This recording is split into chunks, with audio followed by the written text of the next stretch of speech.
नमस्कार मित्रमैत्रिणींनो, आजच्या आपल्या व्हिडिओत आपण ऐकणार आहोत बुलढाणा जिल्ह्यातील एक सत्य घटना, एका बापाच्या आयुष्याची राख झालेली कहाणी. घरात लग्न ठरलं की एका बापाच्या आयुष्याला नवा अर्थ मिळतो. ज्याला आपण लेक म्हणतो ना, ती फक्त मुलगी नसते, ती त्याच्या जगण्याचा श्वास असते. तिच्या जन्मापासून तिच्या लग्नापर्यंत बाप एक स्वप्न जपत जगत असतो.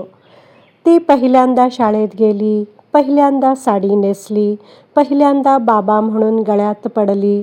त्या प्रत्येक क्षणाला तो आपल्या मनात साठवत असतो. आणि मग एक दिवस येतो तिच्या लग्नाचा. मालेगाव तालुक्यातल्या त्या बापाच्याही मनात अशीच हजारो स्वप्न होती. घरात लग्नाची तयारी सुरू होती. अंगण झाडून स्वच्छ केलं जात होतं. मांडव कुठे उभारायचा याची चर्चा चालू होती. पाहुण्यांची यादी तयार होत होती. घरात नवीन साड्यांचा सुगंध भरला होता. दागिन्यांच्या डब्यांतून आनंद चमकत होता. त्या बापाने पै पै साठवून किराणा भरला होता. तांदूळ, गहू, साखर, तेल, मसाले. लेकीच्या लग्नाला आलेल्या पाहुण्यांना प्रेमाने जेवू घालायचं होतं त्याला. माझ्या लेकीच्या लग्नात कशाचीही कमतरता वाटता कामा नये, हीच त्याची एकमेव इच्छा होती. 3 मे 2026ला त्याची लाडकी लेक डोलीत बसणार होती. आईच्या डोळ्यात अश्रू असणार होते, पण ते आनंदाचे असणार होते. बापाच्या छातीवर दगड असणार होता, पण तो समाधानाचा असणार होता. पण नियतीला काही वेगळंच मंजूर होतं. आजकाल लग्न म्हणजे प्रेम, संस्कार आणि नाती यांपेक्षा फोटो आणि रील्सचा विषय झाला आहे.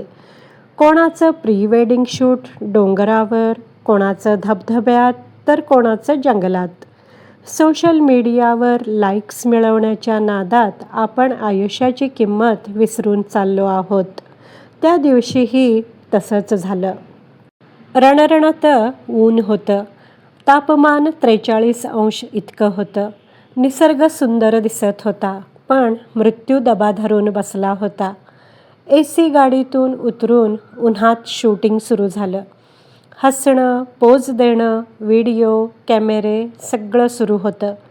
पण त्या कोवळ्या शरीराने तो उष्णतेचा आघात सहन केला नाही. उष्माघाताने ती जागीच कोसळली.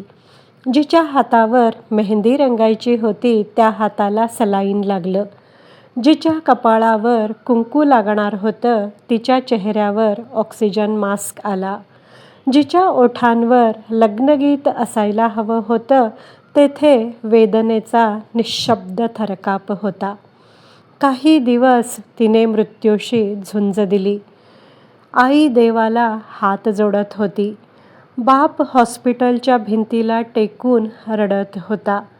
होणारा नवरा सुन्न झाला होता. पण शेवटी मृत्यू जिंकला आणि एका बापाचं अख्खं आयुष्य हरलं. ज्या लेकीला फुलांनी सजवलेल्या गाडीत बसवून निरोप द्यायचा होता, तिला 4 खांद्यांवर न्यायची वेळ आली.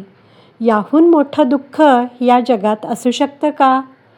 पण या कहाणीतील सर्वात काळीज फाडणारा प्रसंग अजूनही बाकी आहे.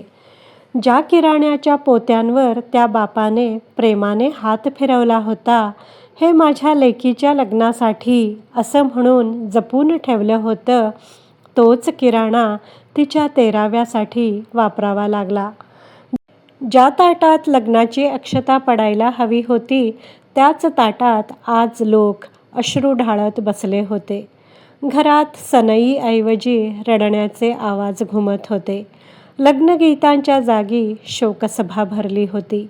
नवीन साडी नेसून हसणारी लेक आता फोटो फ्रेममध्ये शांत बसली होती. एका बापाने जिवंतपणी स्वतःचं हृदय जळताना पाहिलं. आता फक्त प्रश्न त्या एका कुटुंबाचा नाही, प्रश्न आपल्या संपूर्ण समाजाचा आहे. आपण कुठे चाललो आहोत? 2 मिनिटांच्या व्हिडिओसाठी आपण आयुष्य धोक्यात घालणार का? सोशल मीडियावरील कौतुकासाठी आपण आपल्या लेकरांचा जीव पणाला लावणार का? दिखाव्याच्या या शर्यतीत आपण माणुसकी, संवेदनशीलता आणि वास्तव विसरत चाललो आहोत का? लग्न आनंदाने करा, फोटो काढा, आठवणी जपा, पण जीवापेक्षा मोठं काहीच नाही. महागडे कॅमेरे, सुंदर लोकेशन्स आणि लाखो व्ह्यूज हे सगळं मिळूनही एका आईच्या कुशीतली लेक परत आणू शकत नाहीत. आज त्या बापाचं रिकामं घर, आईचा थरथरणारा हात आणि होणाऱ्या नवऱ्याचा सुन्न चेहरा एकच प्रश्न विचारतो आहे, आपण कुठेतरी थांबणार आहोत की नाही? मित्रमैत्रिणींनो, ही घटना हृदय हेलावून टाकणारी आहे. पण दुसऱ्या बाजूने विचार करता एक प्रश्न मनात निर्माण होतो, याला जबाबदार कोण? याबद्दल तुमचं मत काय आहे ते कमेंटमध्ये नक्की कळवा.